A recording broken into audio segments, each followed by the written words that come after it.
Whew. We're here. Yes. We're here. That's almost Yeah, thank you. Yeah. quarter zip you got there. Black Friday. Black Okay. Friday. Black Friday. We're back, Pastor. Yes, sir. Where are we going today? Well, we're staying in the Old Testament. Okay. I thought about doing Judas, for this series. But he's not in the Old Testament. Well, no, it's just like, you need to read that book about not judging them. But see, you didn't finish the book. And I feel like I'm okay in not doing that. He does get an unfair rap, though. I will agree with the sentiment of that book. Okay. Went to church on the wrong day. Sociopath was it. He did. Pastor today. Or visiting pastor. We're going to talk about somebody who embodies the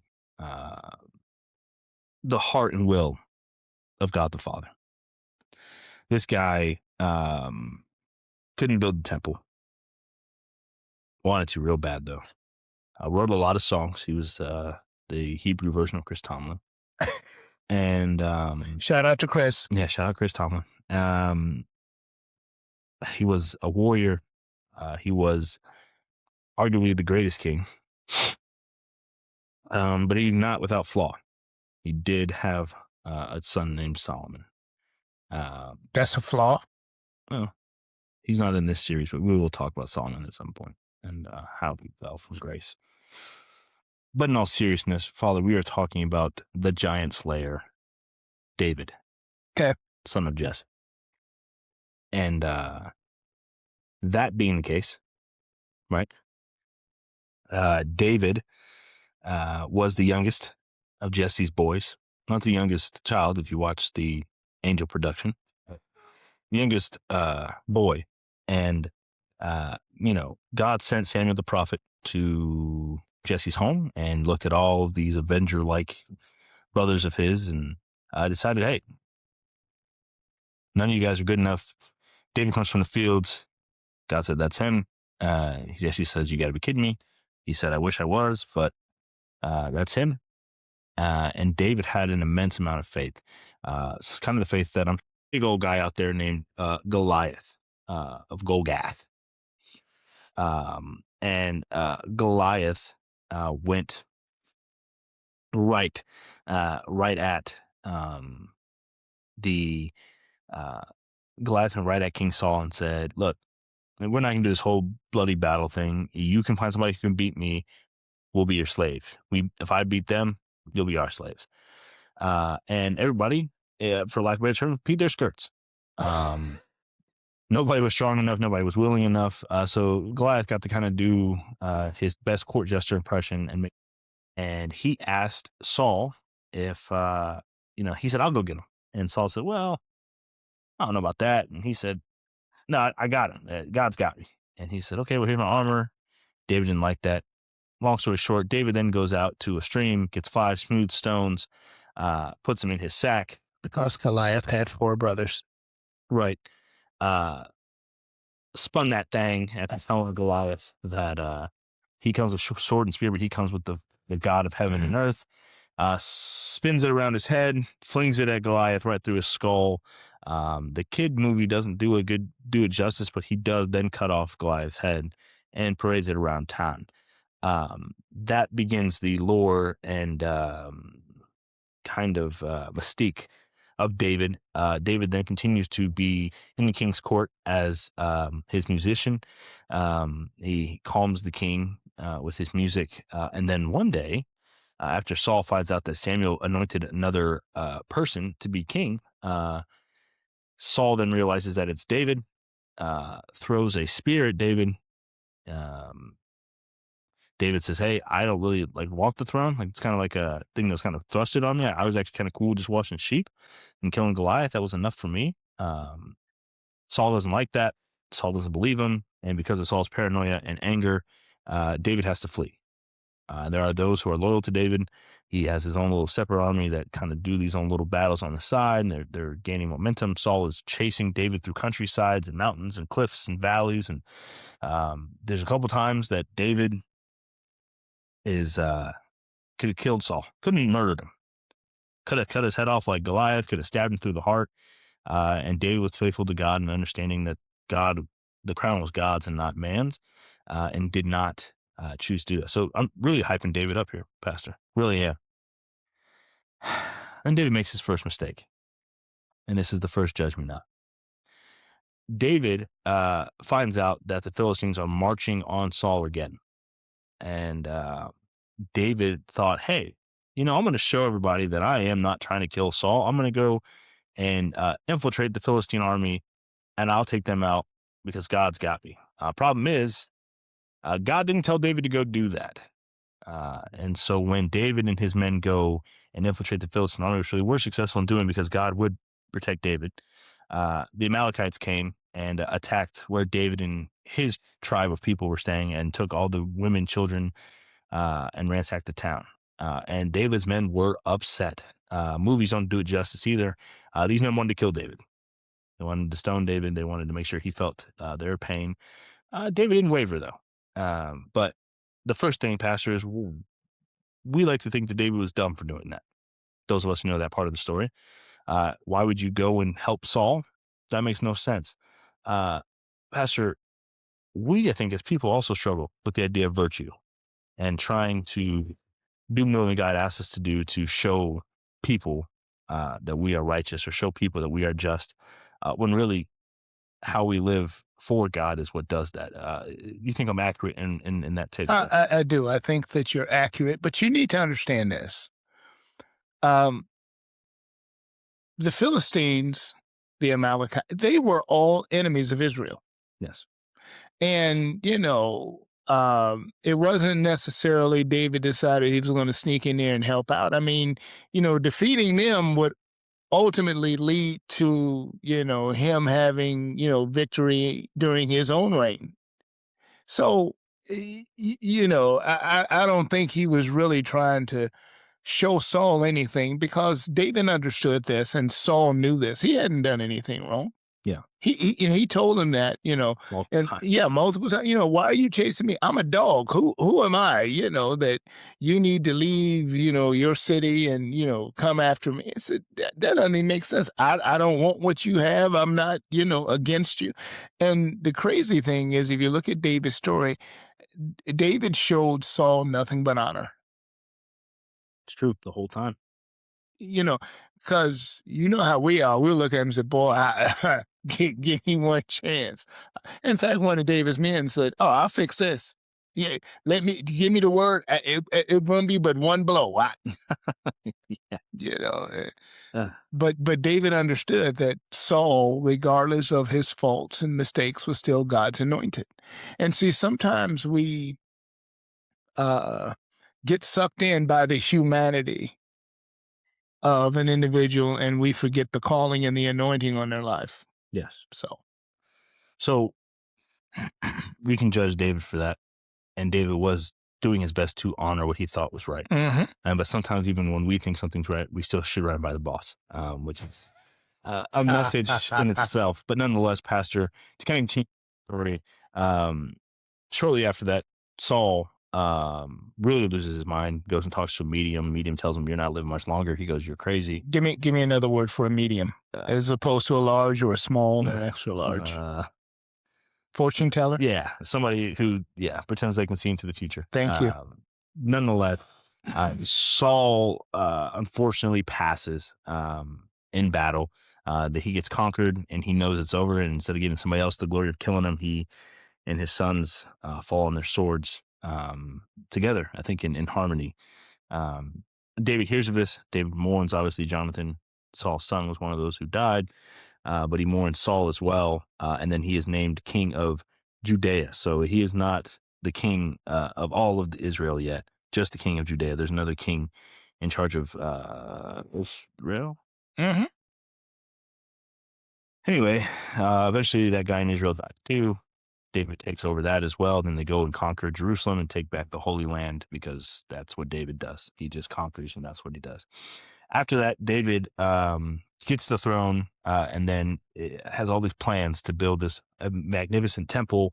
And God sends Nathan to tell him, hey, pal, appreciate the gesture, but we're good. We're good. Somebody else will take care of that, your son.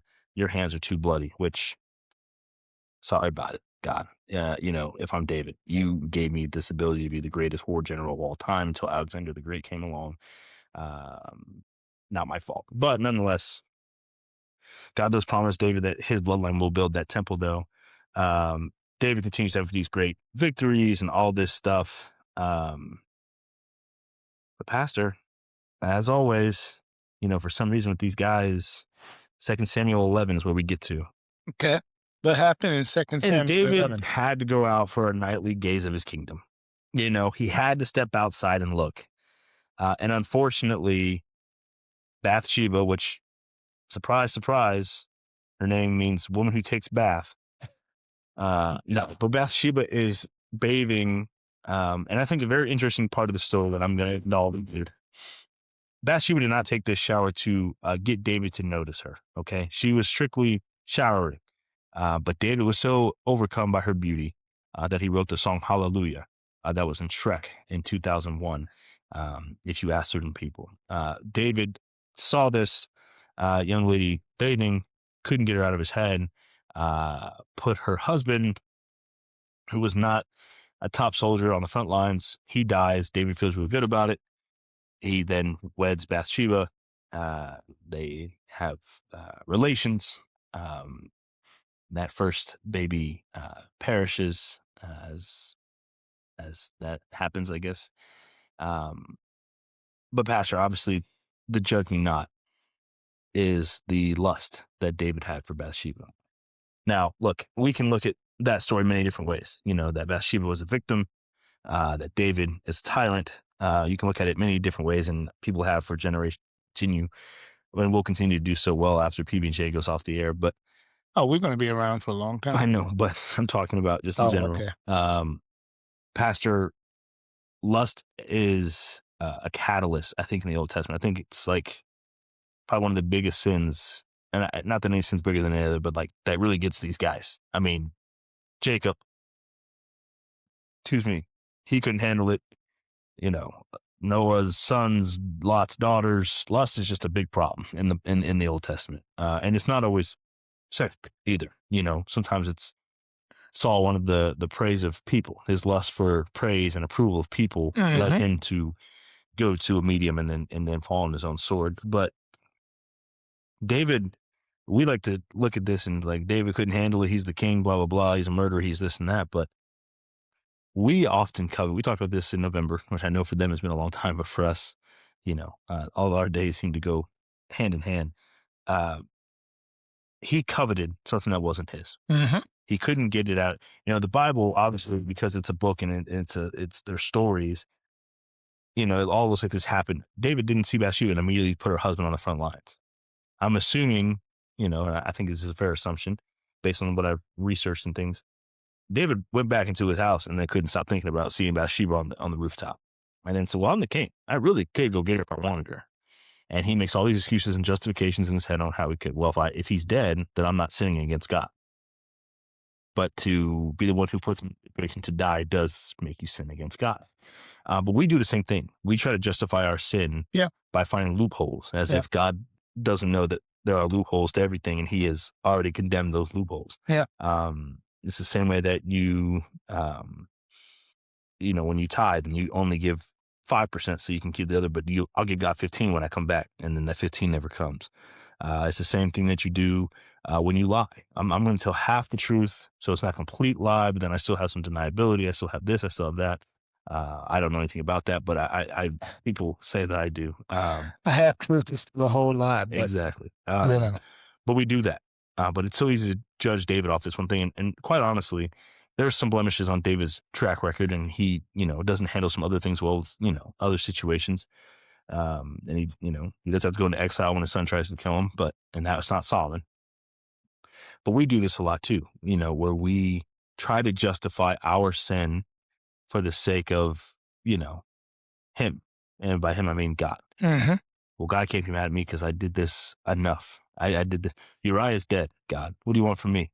He's dead. And his wife is there, and, I'm the king, and those kind of things happen. Now, there is beauty in this, right? Because the second child that they conceived together, is Solomon, and Solomon is the wise king, and he does a lot of great things before he also falls into lust and temptation, like father, like son. But nonetheless, Pastor, when you look at David's life and you look at all the good things that we could take from David, he was always willing to admit his wrong. He was always willing to, he was always praying. He was always worshiping. He was always, there's a lot of things that David did that is a model, not only for the Jews of the time. I have to say, I think Jesus kind of became what David thought he was going to be when it comes to how he worshiped and how he carried himself with God. And then for us today, but Pastor, when you look at this, what kind of things should we take away from David's? In the camp of, you're not supposed to judge. And I said, well, wait a minute. Now, we can't judge whether or not a person's going to heaven or hell. Only thing we can do is present the truth of the gospel to them, but they need to make a decision. Yeah. But we can't condemn somebody to hell because we don't like a particular lifestyle, a particular choice, a particular whatever. Right. But the other thing is, the believers that tell you, you can't judge me. Yes, I can. So yeah. So David is the poster child for multiple things. And I think when you think about what happened to David after that, then you realize that he really could have died. He should have died. He even says that he should die. He didn't know he was talking about him when he said, but That's true. but all those things combined, Pastor, we shouldn't continue to pass judgment on these Bible characters when we deal with the same stuff. Maybe not the same magnitude. Not all of us can command an army and have somebody killed, but we all, leave a mark on those that we hurt through our sin, just like David did with Bathsheba and Uriah. Definitely Uriah lost his life for the sake of the example. But nonetheless, Pastor, we've made it through 3 different Bible characters. Okay, actually 4 if you count Lot. I don't, but I know that he is a Bible character. And I think we've gone through all facets. Jonah was kind of a whiny little baby. You had Abraham, the father of faith, who had, without him, we're not here. Then you have King David, who, without him, there is no Jesus. Jesus comes from that bloodline. So without his obedience and his willingness to do what was right, and again, David and Solomon, I'll say that for the sake of my hatred for Solomon on here, and that people think Your hatred? they think I hate Solomon. I don't. I just, me and him just, there's just some tug of war there.